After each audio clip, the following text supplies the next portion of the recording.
घने जंगल में एक बूढ़ा शेर था। उम्र बढ़ने पर उसकी दृष्टि कमजोर होकर दूर रहे पहाड़, पेड़ और जानवर ठीक से नजर नहीं आते थे। शिकार करने में उसे मुश्किल होने लगा। एक दिन कड़ी धूप में एक बूढ़ा सिंह आहार के लिए ढूंढकर थक के एक पेड़ के नीचे बैठ जाता है। हे भगवान, ये कैसी परीक्षा है। पेट भर में खाना खा के 1 हफ्ता हो रहा है भगवान, फिर भी आपको इस बूढ़े सिंह पर दया नहीं हो रहा। ऐसे बूढ़ा सिंह भगवान को याद करके आहार के लिए प्रार्थना करने लगा। थोड़ी देर बाद एक छोटा सा चूहा बाहर आकर जमीन पर कहीं कहीं रहे छोटे छोटे दाने खाने लगी। उसे देख के बूढ़ा सिंह जल्दी से चूहे को पकड़ने के लिए उसका पीछा करने लगा, लेकिन चूहा सिंह से बचकर पेड़ के चारों ओर घुमा घुमा कर एक पेड़ के ताने में घुस जाती है। उससे बूढ़ा सिंह का सर पेड़ को लग के गिर जाता है। ये सब पेड़ की डाल पर बैठी एक बंदर देखकर हंसते हुए ऐसे कह रही थी, आज महाराज का टाइम खराब है। आखिरी दिनों में आपको चूहे को पकड़ना भी मुश्किल हो रहा है। ओ बंदर, किसको मुश्किल हो रहा है? मैं तो बस उस चूहे से खेल रहा था। अगर मैं उस चूहे का शिकार किया तो बात कुछ और ही रहती थी, समझिए? ऐसे बूढ़ा सिंह ने अपनी प्रतिष्ठा खराब न करने के लिए बंदर के सामने बड़ी बड़ी बातें करता है। चतुर बंदर बूढ़े सिंह की बक-बक बातें समझ लेता है।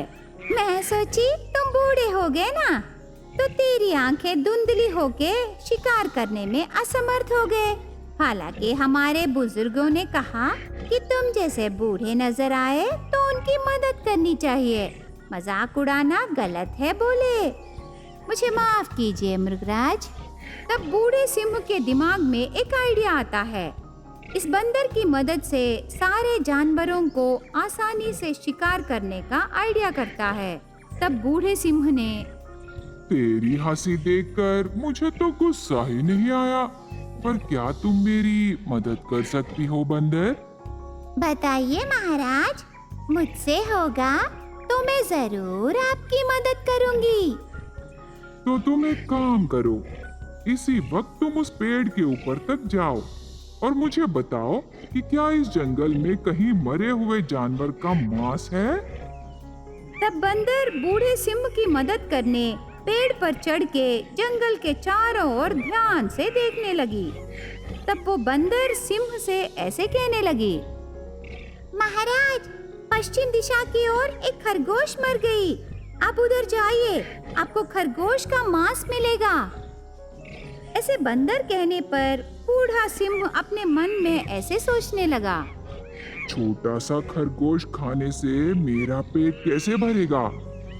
इसीलिए मैं बंदर से कह दूंगा किसी बड़े जानवर के मांस की तलाश करें। ऐसे मन में सोचकर बंदर से, मुझे खरगोश का मांस पसंद नहीं है बंदर।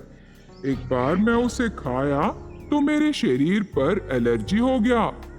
ओह, तो मैं दूसरे जानवर का मांस तलाश करूंगी मृगराज। ऐसे कह के बंदर फिर से चारों ओर देखने लगी। मृगराज, नदी के पास एक हिरन मर गई। आप जल्दी जाने से आपको हिरन का मांस मिलेगा। मुझे हिरन का मांस भी पसंद नहीं है बंदर, क्योंकि वो कभी नहीं नहाते। वो जिंदा रहते ही बहुत दुर्गंध आते हैं और जब वो मर जाते हैं तो और ज्यादा दुर्गंध आएंगे। इस तरह बूढ़ा शेर लालच से हिरन का मांस खाने के लिए भी बहाने बनाने लगा। तब बंदर फिर से चारों ओर देखकर ऐसे कहने लगी, मृगराज, पीपल पेड़ के पास गाय पड़ी है। आप जल्दी जाइए ना, तो आपको ताजा गाय का मांस मिलेगा। ये है स्वादिष्ट खाना। ऐसे कह के बूढ़ा सिंह जीभ चबाकर गाय रहे पीपल पेड़ के पास जाता है, पर तब तक वहाँ 4 भेड़िए आते हैं। बूढ़ा सिंह गाय का मांस खाने जाते समय वो 4 भेड़िए बूढ़े सिंह पर वार करके उसे काट काट के भगा देते हैं। बूढ़े सिंह को बहुत चोट लगकर वो वापस लौट आता है। तब बंदर पेड़ के ऊपर से उतर के, मृगराज, ये चोट कैसे लगे? क्या हुआ मृगराज? बंदर बूढ़े सिंह के पास आकर पूछने लगी। तब बूढ़े सिंह ने बंदर को खाने की लालच में उसे पकड़ने की कोशिश की, पर चतुर बंदर खतरे से बचकर जल्दी से पेड़ पर चढ़कर बूढ़े सिंह से ऐसे कहने लगी, बाप रे, ये धोखा है। तुम बूढ़े ही नहीं, चोर भी हो। मैं तुम्हारे लिए आहार ढूंढी और तुम मुझे ही खाना चाहते हो। तुम जैसे लालची को ये एक सबक है। मेरी बात मानकर खरगोश का मांस या हिरण का मांस खाने जाते तो बहुत अच्छा था। ऐसे बंदर कहकर बूढ़े सिंह के नजदीक रहना ठीक नहीं है सोचकर दूसरे पेड़ के ऊपर चली जाती है।